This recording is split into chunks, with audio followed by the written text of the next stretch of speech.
The other day, my best friend and I were talking about music, and we asked each other what bands we thought were overrated. While I don't really know what band I'd say, the album that came to my mind was Green Day's Revolution Radio. I don't really think the album is bad, but I don't understand the wide praise it gets. It's easy to say that I just don't care for it, but there's some stuff that goes beyond that. Let's talk about what's objective. This album was heavily promoted as a return to form for the band. After going pretty all over the place since American Idiot, they talked a big game saying this album would feel at home with their 90s sound. But this was in no way the case. There is never going to be another Dookie, nor will any band ever recreate your favorite album. That's just not how music works. But to promote it as such and then release something hardly within the genre is disingenuous. If we use the term punk specifically referring to the music style, the album has 2, maybe 3 songs in that category. The other 9 are closer to pop rock and alternative, which doesn't have to be bad. But don't call it a return to form only to release your poppiest music since 2012. The other issue I have is Billy Joe's songwriting. He's not writing like an adult, and while I used to say he was writing like a teenager, that's not entirely true either. He's writing like a guy in his 40s who's trying to write like a teenager. Take a look at their album Warning. Like it or not, it's a pretty interesting part of Green Day's history. This is the last album they did before American Idiot, which put their image and style on a completely new path. Warning shows us the kind of songwriters they were becoming before that change. And it's one of the few times we see Billy Joe actually sound like an adult songwriter. After releasing music about the fear of getting old and wasting youth, Warning sees them in a place a lot of people reach around middle age. They begin to calm down, make peace with getting older, and do their best to age with grace. This is reflected not only in Billy's lyrics, but the album's overall sound. The more acoustic and folky style feels more mature compared to their previous work.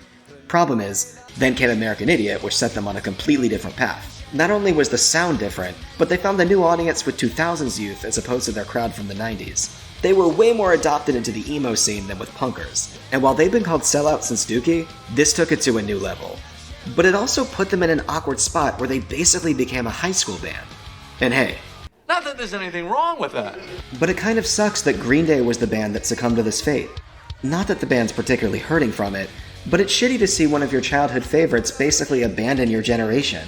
Rather than age with their fans, they just cycle them out every decade. And this isn't just about 90s kids. Those 2000s emos that loved American Idiot are now adults as well, and it seems like the band also ditched them in favor of the current youth. It feels like instead of saying, let's write some new songs, Green Day says, let's write some new songs for high schoolers. It's like a long-running kid show that keeps cycling out its demographic. And again, that's not a bad thing in itself.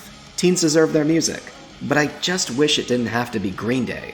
Still, we've always got our old favorites to look back on, even if the new stuff isn't made for us. Though I also wonder if Green Day realizes they're doing this, and that brings me back to Revolution Radio.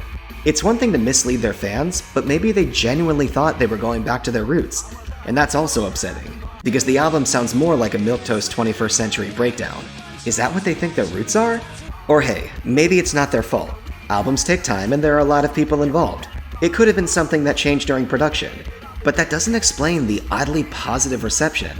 Am I really the only one that noticed this stuff? No joke, the reason I started watching Anthony Fantano is because he's one of the rare people who agrees with me. I don't find it that good of an album. Maybe people were just happy to see them be a regular band after 12 years of trying to out-grandiose themselves. And you know what? I was happy to see that too. But you can't call this album back to their roots when it objectively sounds nothing like it. Take the songs Hitchin' a Ride and Still Breathing, 2 songs written about the same thing but almost 2 decades apart.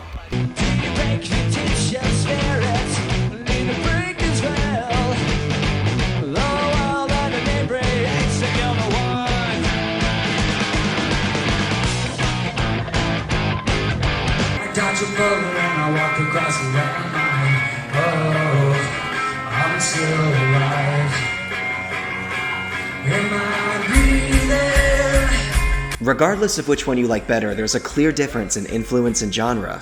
Maybe it's been so long that more people have forgotten what those roots were. Well, I didn't forget. And while Rev Radio is better than whatever that trilogy was supposed to be, I can never fully give it my personal seal of approval. Thanks for watching, everybody. Make sure to like and subscribe and hit that stupid motherfucking bell for notifications.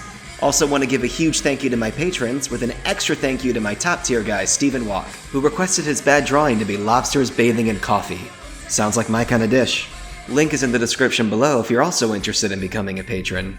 And of course, make sure to leave a comment telling me that Rev Radio is objectively the best Green Day album, and I've objectively never listened to a Green Day album or objectively any album before in my objective life.